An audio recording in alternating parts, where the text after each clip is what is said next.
Hello everyone, कैसे हैं आप सब लोग। NASA is all set to launch its near earth asteroid scout which is NEA scout. Artemis के साथ इसको लॉन्च करा जाएगा। It is a secondary payload, एक छोटा सा पेलोड है ये शू शेप का, मतलब जितना अपना शू बॉक्स आता है ना जिसमें जूते आते हैं, हमारा इतना सा है टोटल। और ये भी पूरा एक सोलर सेल के साथ जाएगा। मैं आपको बताऊंगी कि किस टेक्निक के साथ ये काम करेगा। बड़ी यूनिक सी टेक्निक है। और इसका जो एडवांटेज है, मतलब क्यों इसको भेजा जा रहा है, इसका purpose is very important for the survivability of the earth. ये जो अर्थ के नियर से, अर्थ के पास में से जो एस्ट्रॉइड्स निकलते हैं उनको एनालिसिस करेगा, उनको बताएगा कि अर्थ के लिए कितने डेंजरस हैं, कितने बड़े हैं, अर्थ पे क्या इम्पैक्ट हो सकता है। इन सारी चीज़ों के बारे में ये एनालिसिस करेगा। डीप डाइव करते हैं थोड़ा सा कि क्या है ये। तो रिसेंटली नासा ने ये चीज़ बोला है कि भाई हमारा जो NEA स्काउट है, इसको जितने भी टेस्ट करने चाहिए थे हमने सारे टेस्ट इस पर परफॉर्म कर लिए हैं and it is perfectly fine, it is perfectly ready to go in the space. तो NEA आर्मटीज़ 1 के बहुत सारे, आर्मटीज़ 1 एक पूरा क्या है कि पूरा एक अनक्रूड टेस्ट मिशन है ये, ठीक है, पूरा एक प्रोग्राम है ये। इसमें डिफरेंट स्पेस क्राफ्ट्स को लॉन्च करा जाएगा। तो आर्मटीज़ 1 एक ऐसा है। और आर्मटीज़ 1 में जो मिशन जाएगा उसमें काफ़ी सारे पेलोड्स जाएंगे। पेलोड आप ऐसे मानो कि छोटे छोटे इक्विपमेंट्स हैं जो डिफरेंट काम करेंगे वहाँ पे, उसके साथ अटैच करके भेजा गया है उसको, ठीक है। जैसे कि आपका फ़ोन और उसके अंदर जो एप्लीकेशंस हैं, तो आपका फ़ोन मिशन हो जाएगा, आप पूरा स्पेस क्राफ्ट हो जाएगा, और जो एप्लीकेशंस हैं वो छोटे छोटे पेलोड्स हैं कि they are performing different work into that, तो वो पेलोड्स होता है, ठीक है। Sorry for the noise. तो नासा ने इसी आर्मटीज़ प्रोग्राम के साथ ही बोला है कि 2024 में पहली बार किसी वुमेन को मून पे भेजा जाएगा। मतलब स्पेस के अंदर तो there has been many inspiring women जो जाती हैं, ISS इंटरनेशनल स्पेस स्टेशन के अंदर भी है, लेकिन मून के ऊपर कभी भी किसी वुमेन का अभी तक नहीं पहुंची है। तो this would be the first time in 2024। Hopefully ये इसी टाइम पे रहे। और इसके साथ ही में आर्मटीज़ जो है 2030 में एक सस्टेनेबल लूनर एक्सप्लोरेशन प्रोग्राम को भी वहाँ पे इस्टेब्लिश करेगा। तो ये काफ़ी लंबा चलने वाला सीरीज़ ऑफ प्रोग्राम है, सीरीज़ ऑफ मिशंस हैं जिसमें डिफरेंट मिशंस भेजे जाएंगे।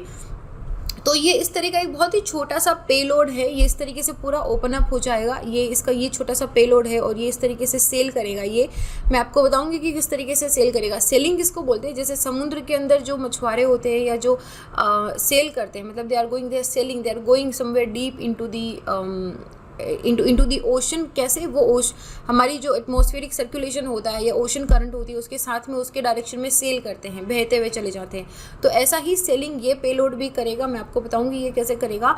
तो NEA scout, NEA stand for near earth asteroid scout. ये एक शू बॉक्स होता है ना हमारा, जूते का डब्बा, उतना सा बड़ा होगा, सिर्फ उतना सा बड़ा होगा। मैं आपको बताऊंगी, अभी हम इसका देखेंगे कि कैसे टेस्ट करा गया था।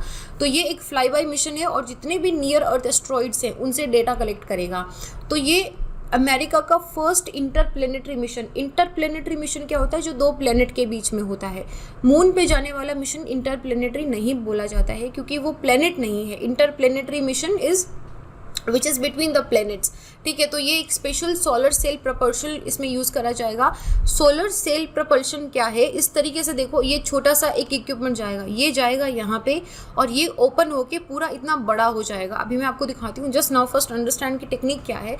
तो सोलर सेल प्रपल्शन में क्या होगा, देखो सोलर के अंदर फोटोन्स होते हैं, इलेक्ट्रिकली चार्ज्ड आयोन्स होते हैं। तो वो क्या करेंगे, वो इसको हिट करेंगे। ये एक इस तरह का एक पर्दा टाइप होगा। आप ये मानो कि ये सेल है। तो जब यहाँ पे किसी एक पर्टिकुलर एंगल पे ये फोटोन्स इंसिडेंट करेंगे, फिर यहाँ से क्या होगा कि ये जो है ना, यहाँ से मान लो कि अगर यहाँ पे सन है, फॉर एग्जाम्पल जस्ट इमेजिन कि ये सन यहाँ पे है और ये यहाँ से इसको इसके जो फोटोन्स हैं सन के, वो इसको हिट कर रहे हैं। तो फोटोन्स की हिटिंग से ये चार्ज होके आगे की तरफ बढ़ेगा। जैसे ओशन करंट होती है या हवा होती है, तो हवा जिस डायरेक्शन में मूव करती है, अगर कोई कपड़ा लहरा रहा है तो उसी डायरेक्शन में मूव करता जाता है। सिमिलरली उसी तरीके से ये सोलर फोटोन के डायरेक्शन में, जिस डायरेक्शन में होंगे उसी डायरेक्शन में जाएगा। लेकिन इसका मतलब ये नहीं है कि ये फ्री फ्लो में चला जाएगा, कि इसका खुद का कोई मैन्योर नहीं होगा। क्या ये खुद को अगर लगेगा कि मुझे डायरेक्शन चेंज करनी है, तो इसके अंदर पूरा मैकेनिज्म है कि हम इसकी डायरेक्शन को चेंज करेंगे, इसको मैन्योर करेंगे, जहाँ पे इसको स्टेबल करना होगा वहाँ पे स्टेबल भी करेंगे। I just show you before that, just see कि इसको किस तरीके से ओपन होगा। कैन यू सी कि इस तरीके से ये पूरा ओपन होगा, धीरे धीरे पूरा खुल के एक पूरा बहुत बड़ा कर्टन सा खुल जाएगा। Just watch it for a second. ये अभी इसकी टेस्टिंग हो रही है, इसलिए you can see that one person standing अभी क्या करती है कि इसको डिफरेंट एंगल से यू कैन सी कि बहुत सारे फोटोग्राफ लिए जा रहे हैं डिफरेंट एंगल से। तो ये क्या करते हैं, इसको टेस्ट करते हैं कहाँ पे ये अटक रहा है, कहाँ पे इसमें कमी हो रही है, फिर उसको पूरा मैन्योर करा जाएगा। तो ये इस तरीके से क्या करा, अगर कहीं पे अटक रहा है ना तो उसको देखेंगे कि अच्छा ये मैकेनिज्म में वर्क नहीं कर रहा है, क्योंकि once it go in the space it is completely out of your control, it has to be perfectly fine, इसीलिए तो उसको रॉकेट साइंस बोलते हैं ना, ठीक है। सो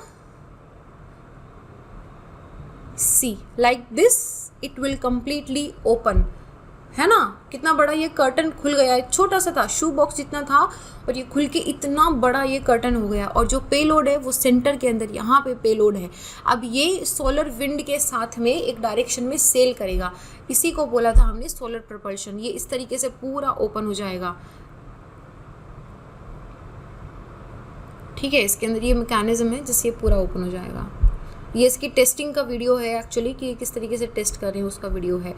तो ये इसका मैकेनिज्म होगा, ठीक है। तो NEA स्काउट में क्या करेगा, ये एक स्पेशल टाइप का प्रपल्सन है। इसमें क्या होता है, देखो जो बहुत लाइट वेट स्पेसक्राफ्ट होते हैं ना, ये क्योंकि बहुत छोटा है, बिल्कुल एकदम छोटा सा स्पेसक्राफ्ट है, इसके अंदर कुछ ज़्यादा वेट नहीं है, तो ऐसों को कन्वेंशनल रॉकेट प्रोपेलेंट की ज़रूरत नहीं पड़ती है। आप उसके अंदर लिक्विड हाइड्रोजन नहीं भेज सकते हो, लिक्विड हाइड्रोजन एंड ऑक्सीजन से वो नहीं चलेगा, वो बहुत ज़्यादा हेवी हो जाएगा। तो उनमें इसी तरह का मैकेनिज्म होता है, इसी तरह का एक पूरा सेलिंग लगा के, ये एक स्टेनलेस स्टील अलॉय बूम का बना हुआ होता है, और ये एल्यूमिनियम कोटेड सेल जो ये आपको दिख रही है, ये वाली जो पन्नी जो होती है, ये एल्यूमिनियम कोटेड सेल है। ये लगभग 925 स्क्वायर फीट की है, और ये जैसे सनलाइट इस पर रिफ्लेक्ट होगी, ये इसको थ्रस्ट देगा, इसको धक्का देगा, सनलाइट इसको धक्का देगी और ये एक डायरेक्शन के अंदर मूव करेगी। तो जो सनलाइट के एनर्जेटिक पार्टिकल्स हैं वो सोलर सेल को बाउंस करेंगे, जेंटली उसको धीरे धीरे पुश करेंगे। और इसमें क्या है कि सोलर फोटोन्स जो हैं वो आपको बहुत तेज़ी से नहीं करते, मतलब हल्का हल्का बाउंस करते रहेंगे, धक्का देते रहेंगे, हल्का हल्का चलेगा ये, बट एट अ पॉइंट वो एक्सेलरेट हो जाएगा और ये हाई स्पीड कैच कर लेगा। और हाई स्पीड कैच करने का मतलब ये नहीं कि अभी ये अनकंट्रोल्ड हो गया है, पर आप इसको नेविगेट कर सकते हो स्पेस के थ्रू। अगर आपको एस्ट्रॉइड कैच करना है तो आप इसको मैन्यूर कर सकते हो, नेविगेट कर सकते हो, और ये लगभग अर्थ से 93 मिलियन माइल दूर जाएगा जहाँ पे इसका एस्ट्रॉइड से एनकाउंटर हो सकता है। It might take 2 years also. तो NEA जो है ये स्पेशल कैमराज होंगे इसके अंदर जो 50 सेंटीमीटर पर पिक्सल क्या होता है कि आप जैसे फ़ोटो है उसको जूम करो तो आपको दिखेगा कि एक पिक्सल हो गया है, इस तरीके से पिक्सेलेट हो जाती है पिक्चर में। अब इससे ज़्यादा जूम आप नहीं कर सकते, इससे ज़्यादा आप इसको नहीं देख सकते कि क्या है इसके अंदर। तो ये जो एक पिक्सल है ये 50 सेंटीमीटर बाई 50 सेंटीमीटर का होगा, ये 50 सेंटीमीटर बाई 50 सेंटीमीटर का एक पिक्सल होगा, मतलब एक जगह आप 50 सेंटीमीटर से ज़्यादा डीप जूम करके उसको नहीं देख पाओगे, वो पिक्सल होता है। तो ये क्या करेगा, ये इमेज को प्रोसेस करेगा, फाइल की साइज़ को रिड्यूस करेगा, क्योंकि जो रिमोट सेंसिंग की पिक्चर्स होती है specially if it is 50 centimetre पर पिक्सल, तो इसका मतलब है कि इसका रेजोल्यूशन बहुत ही अच्छा है। तो इसका मतलब ये भी है कि वो बहुत हाई डेटा फाइल होगा, तो उसको ये रिड्यूस करेगा और उसके बाद में उसको अर्थ पे जो डीप स्पेस नेटवर्क है वहाँ पे इसको भेजेगा, वहाँ पे एक मीडियम गेन एंटेना है, वहाँ पे इसको सेंड करेगा। तो जो NEA से इमेजेस गैदर होंगी तो ये क्या करेगा, 50 सेंटीमीटर टू 10 सेंटीमीटर पर पिक्सल डिपेंडिंग अपॉन कि कितना दूर है वो एस्ट्रॉइड। जब फोटो लेगा तो ये एस्ट्रॉइड की पूरी कैप्चरिंग करेगा कि उसका ऑर्बिट क्या है, एस्ट्रॉइड का शेप क्या है, एस्ट्रॉइड का जो रिगोलिथ है वो कैसी है, रोटेशन कैसा है, वॉल्यूम कैसा है, सरफेस प्रॉपर्टीज़ कैसी हैं, जितनी भी फ़ोटोज़ उसकी हो सकती है वो फ़ोटोज़ लेके भेजेगा। नाउ द क्वेश्चन कम्स कि हमको नियर अर्थ एस्ट्रॉइड का स्टडी करने का ज़रूरत क्या है। ऐसे तो स्पेस में बहुत सारे ऑब्जेक्ट है, why do we need to study. छोटा दिखता है लेकिन बहुत खोटा है ये, ठीक है। क्या होता है, मैकेनिज्म समझो। अर्थ है, यहाँ पे अर्थ का अपना ग्रेविटेशनल फोर्स है ना। तो क्या होता है कि अर्थ का ये एटमॉस्फेयर भी है, ओके। कोई भी ऑब्जेक्ट जो अर्थ के पास में से निकलता है वो अर्थ की ग्रेविटेशनल फोर्स को फील करता है। जब सोलर सिस्टम इवॉल्व हो रहा था तब बहुत सारे इस तरह के डेब्रीज थी, बहुत सारी कंसोलिडेट होकर प्लैनेट्स बन गए, सॉलिड प्लैनेट्स बन गए। लेकिन कुछ ऐसी डेब्रीज या ऐसे पार्टिकल्स मान लो आप, कुछ ऐसे पत्थर के टुकड़े थे या स्पेस डेब्रीज थी जो कंसोलिडेट होकर प्लैनेट नहीं बन सकी, वो ऐसे ही चितर बितर रह गई। मतलब वो जैसे हम लोग घर बनाते हैं तो कुछ ऐसे कचरा बच जाता है ना पत्थर का, उस तरीके से कचरा बच गया। तो वो अभी मार्स और जुपिटर के बीच में एक पर्टिकुलर डायरेक्शन के अंदर रोटेट करता रहता है, एक पर्टिकुलर लाइन के अंदर रोटेट करता है, जिसको हम एस्ट्रॉइड बेल्ट बोलते हैं। कभी कभी गलती से कोई एस्ट्रॉइड अपनी अपनी जिस गति से जिस ऑर्बिट में वो चलता है उसमें से भूला भटका ये अंदर चला जाता है, स्पेस में खो जाता है। अगर ये स्पेस में खो गया और अगर ये किसी दूसरे प्लेनेट के ग्रेविटेशनल फील्ड के अंदर कैप्चर हो जाता है तो वो अर्थ के अंदर या किसी भी प्लेनेट के ग्रेविटेशनल फोर्स के अंदर अगर ये आ गया तो वो उसको कैप्चर करके अपने अंदर बुला लेता है। तो अगर कोई एस्ट्रॉइड अर्थ के पास में से गुजरता है तो अर्थ का ग्रेविटेशनल फोर्स इसको अट्रैक्ट करेगा कि चलो भाई तुम इधर आ जाओ, उसको अट्रैक्ट करके कैप्चर करने की कोशिश करेगा। अगर ये एस्ट्रॉइड छोटी साइज़ का है, बहुत छोटा सा है, तब तो अर्थ का एटमॉस्फेयर इसको बर्न आउट कर देगा और हमारे पास जो पहुंचेगा बिल्कुल अर्थ पे वो बहुत छोटा सा होगा। बट अगर इस एस्ट्रॉइड का साइज़ बड़ा है तो कितना भी बर्न आउट हो जाएगा, जिस स्पीड से ये गिरेगा ये एक बहुत बड़ा मेजर इम्पैक्ट करेगा। एंड एस्ट्रॉइड्स कहाँ पे गिरते हैं, वो एक हेविली पॉपुलेटेड सिटी पे गिर सकता है। अगर एस्ट्रॉइड इस तरह का किसी ओशन के अंदर गिरा तो वो सुनामी जनरेट कर सकता है।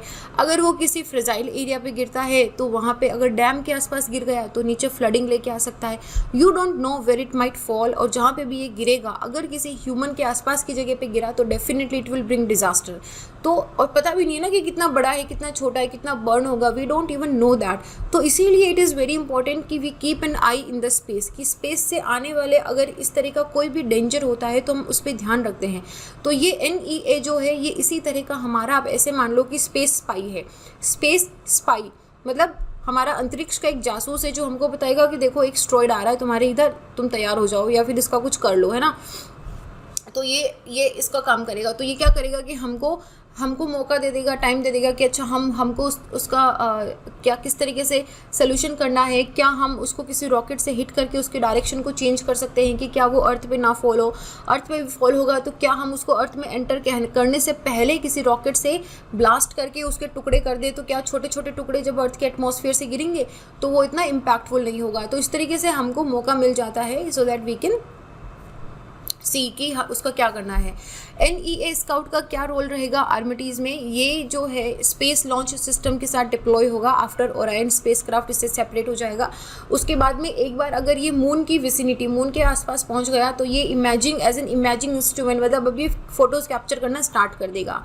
इसके अंदर साइंस ग्रेड कैमरा है जो क्या करेगा कि हमको डेटा दे के देखो जो हमारे नियर अर्थ एस्ट्रॉइड्स है ना उनके बारे में एक गैप है, उसको स्ट्रैटेजिक नॉलेज गैप बोलते हैं कि हमको पूरा सब कुछ नहीं पता है। तो ये क्या करेगा कि वहाँ पे खड़ा रहेगा एज ए स्पेस स्पाई, और जैसे ही कोई नियर अर्थ एस्ट्रॉइड निकलेगा हमको सारी इन्फॉर्मेशन उसके बारे में देगा। तो ये जो स्ट्रैटेजिक नॉलेज गैप है उसको फिल करेगा so that we can know more about these asteroids. तो ये रिसर्च करने में, इन्वेस्टमेंट स्ट्रैटेजीज़ के अंदर, हमारा जो टेक्नोलॉजिकल डेवलपमेंट है उसके अंदर भी ये हेल्प करेगा। तो इसमें क्या होगा कि जब जैसे मैं आपको बोल रही थी ना कि सोलर सेल के थ्रू ये सेल करेगा, लेकिन इसमें खुद के इसमें प्रोपोर्शनल मैन्यूर्स भी होंगे कि राइट ट्रेजेक्टरी पे जा सकता है, एक्सटेंडेड प्रोपल्शन हो सकता है, लगभग 2 साल तक ये आराम से क्रूज कर सकता है, इतना इसके अंदर पावर होगा। So this was this very small NEA scout. बस यही था, मतलब अभी देखो ये छोटी छोटी सी चीज़ें को लगता है कि अगर earth is very safe, everything is very fine, जितना भी रिस्क है सब धरती के अंदर है। धरती के ऊपर वाला रिस्क तो कुछ भी नहीं है, ऊपर से स्पेस से जो रिस्क आता है वो ऐसा रिस्क है कि वो अर्थ को डिस्ट्रॉय कर सकता है। So you know there are so many satellites, there is a whole complete a lot team of the scientist जो हमेशा स्पेस के अंदर ध्यान रखती है कि अर्थ पे किसी तरह का डेंजर ना आए।